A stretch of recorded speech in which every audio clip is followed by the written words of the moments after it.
Chapter 5। Laila बिन लाइला को बुलाते हुए बोला। बिन की आवाज़ सुनते ही लाइला दूर से दौड़ते हुए आती है और बोली, अंकल बिन, आपका काम खत्म हो गया? हाँ, आराम से आओ वरना गिर जाओगी, बिल चिंता करते हुए बोला। बिन ने पूछा, तुम्हें भूख तो नहीं लगी है? लाइला बोली, नहीं, मैंने पीचेस खा लिए थे इसलिए मुझे भूख नहीं है।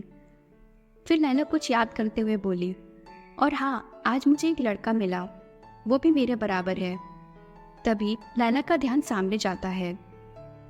सामने से ड्यूक और उनके दोस्त शिकार करके बात करते हुए वापस आ रहे थे। एक दोस्त ड्यूक की तारीफ करते हुए बोला, तुम्हारा निशाना कितना अच्छा है, सारे की सारे निशाने ठीक जगह लगते हैं। दूसरा दोस्त बोला, हाँ सही कहा तुमने, छोटी छोटी चिड़ियों को मारना बहुत मुश्किल है, फिर भी तुम्हारा निशाना छूटता नहीं है। बात करते करते अचानक से मैथियस की नज़र सामने से आती लाइला पर पड़ती है।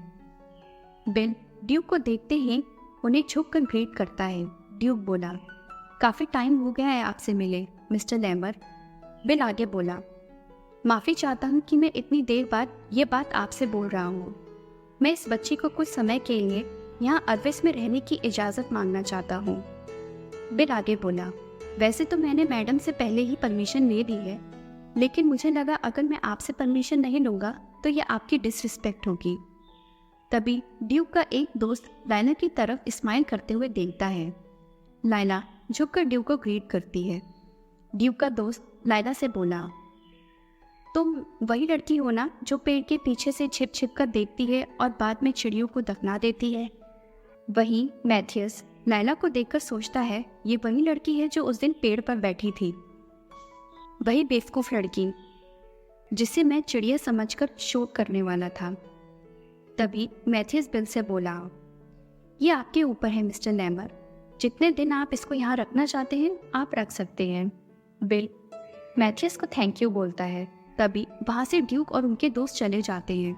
लाइला उन लोगों के हाथों में मरी हुई चिड़िया देखकर बहुत दुखी हो जाती है और दुख से अपनी आंखें बंद कर लेती है, लेकिन वो कुछ कर भी तो नहीं सकती। तभी बिल लाइला से बोलता है, लाइला घर चलें? जी अंकल बिल, लाइला बोली। तभी कुछ रईस परिवारों की औरतें बैठकर बातें कर रही थीं। उनमें से एक औरत बोली, बेटा क्लॉडेन, तुम्हें एक रईस परिवार की बेटी की तरह तौर तरीकों से रहना चाहिए। और वो औरत मन ही मन सोचती है, कब से देख रही हूँ ये लड़की किसी बात में इंटरेस्ट ही नहीं ले रही है। क्लॉडेन मुंह बनाते हुए बोली, ये सब कितना बोरिंग है, बिल्कुल भी मज़ा नहीं आ रहा है। क्लॉडेन का ऐसा व्यवहार देख उसकी माँ को थोड़ा गुस्सा आता है, लेकिन वो अपना गुस्सा कंट्रोल करते हुए बोली, तो तुम एक काम क्यों नहीं करती, तो वो लड़कों के साथ जाकर मज़े करो। क्लॉडेन इरिटेट होते हुए बोली, नहीं, वो लड़के मुझे देखकर भी अनदेखा कर देते हैं, जैसे मैं वहाँ हूँ ही नहीं, और ऊपर से वो सब क्या बातें करते हैं मुझे कुछ भी समझ नहीं आता। तभी ड्यूक की माँ अपने पेट को सिलाते हुए बोली, वैसे ये बोरिंग तो होगा ही, क्योंकि तुम्हारी उम्र का कोई दोस्त भी तो नहीं है यहाँ। क्लॉडेन बोली, देखो माँ, मैडम हेराल्ड भी मुझे समझती है। उसकी माँ अपने गुस्से को कंट्रोल करते हुए कुछ नहीं बोलती है। तभी क्लॉडेन किसी की तरफ इशारा करते हुए बोली, वो लड़की कौन है? और अपनी चेयर से उठते हुए बोली, मुझे लगता है वो मेरे बराबर ही है, तो क्या मैं उसके साथ जाकर खेल लूँ? लेडी हेराल्ड उस तरफ देखते हुए बोलती है, मुझे ज़्यादा तो नहीं पता, लेकिन मैंने सुना है वो अनाथ आश्रम से आई है, इसलिए मुझे नहीं लगता वो तुम्हारे साथ खेलने लायक है। क्लॉडेन हंसते हुए बोली, मुझे कोई प्रॉब्लम नहीं है मिस हेराल्ड, और वैसे भी उसके साथ खेलने में जो मज़ा है वो किसी पालतू कुत्ते के साथ खेलने में नहीं। क्लॉडेन की माँ गुस्सा करते हुए सोचती है, पता नहीं ये लड़की कब सुधरेगी। लेडी हेराल्ड क्लॉडेन को देखकर हल्की सी स्माइल करती है, जैसे कि उन्हें क्लॉडेन का ये रवैया अच्छा लग रहा हो। तभी लेडी हेराल्ड घंटी बजाकर एक सर्वेंट को बुलाती है और बोलती है, उस बच्ची को बुलाकर लाओ जो गार्डनर के साथ रहती है। तभी एक मेड बिल के पास जाकर बोलती है, मिस्टर लैमर, क्या हुआ? बिल ने पूछा। मिस हेराल्ड लाइला को बुला रही है, मेड बोली। बिल चौंकते हुए बोला, मिस हेराल्ड लाइला को बुला रही हैं, लेकिन अचानक से क्यों? मेड बोली, ब्रांडेड फैमिली की जो यंग लेडी है वो लाइला के साथ खेलना चाहती है। ये सब बिल को थोड़ा अजीब लगता है और चिंता करते हुए सोचता है, आखिर इन रईस औरतों को लायला से क्या काम पड़ गया? क्योंकि ये लेडी हेराल्ड का ऑर्डर है, इसलिए मैं मना भी नहीं कर सकता। तभी लायला बोली, अंकल बिल, मिस हेराल्ड मुझे बुला रही है, इसलिए मुझे जाना होगा। मैं घर वापस जल्दी आ जाऊंगी, आप चिंता मत करिए।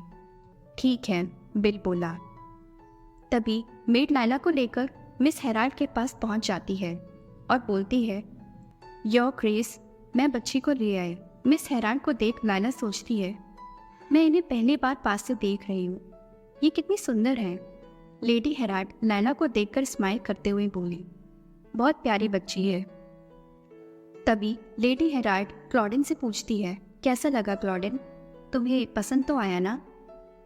क्लॉडेन खुश होते हुए बोली, जी मुझे बहुत अच्छा लगा, थैंक यू योर ग्रेस।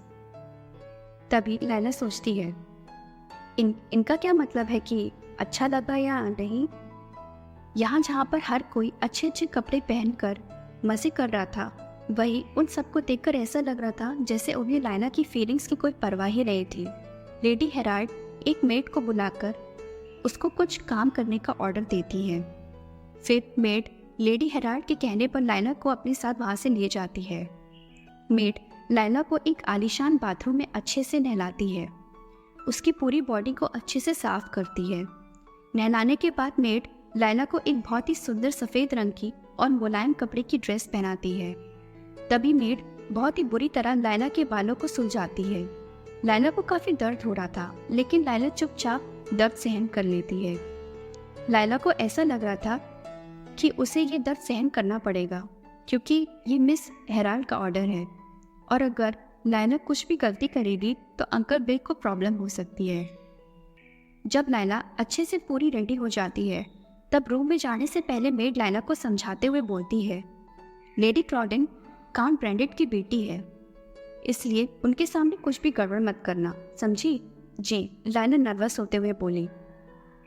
तभी दरवाज़ा खोलकर मेड अंदर आकर बोलती है, माय लेडी, बच्ची रेडी है। क्लॉडेन स्माइल करते हुए बोली, हेलो, अंदर आ जाओ। अगर आपको ये स्टोरी पसंद आ रही है तो प्लीज़ मेरे चैनल को लाइक एंड सब्सक्राइब करना ना भूलें। Thank you.